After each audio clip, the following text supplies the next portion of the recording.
Iparanas natin sa anak natin kung ano yung nilalaro natin noon nung bata pa tayo dun sa bundok.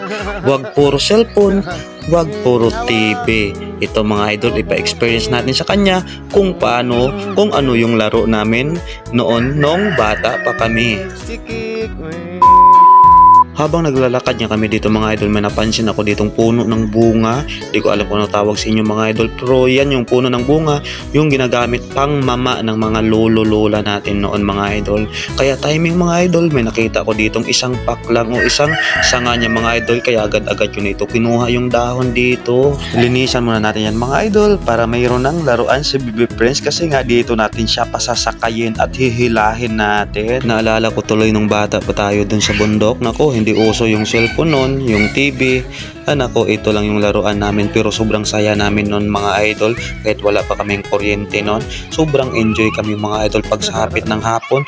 Ganito lang mga idol yung ginagawa namin. Napaka-enjoy, hindi tulad ngayon mga idol, puro seryoso na yung mga kabataan.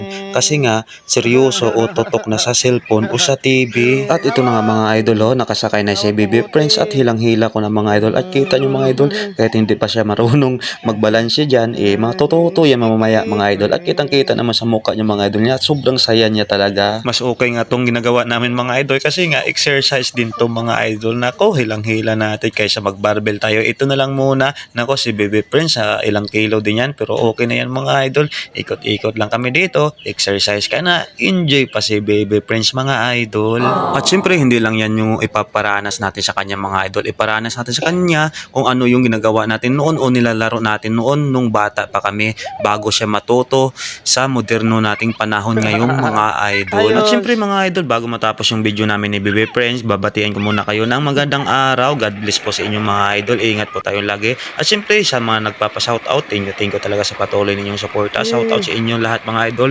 Hindi ko man kayo ma-replyan sa comment section o ma-react dyan, kasi may limit din kasi mga idol yung pag-react, kasi dami-dami ninyong mga idol, hindi lahat. Pero babalikan ko kayo pag matapos na yung limit natin. Ikaw idol, nakasakay ka na rin ba dito?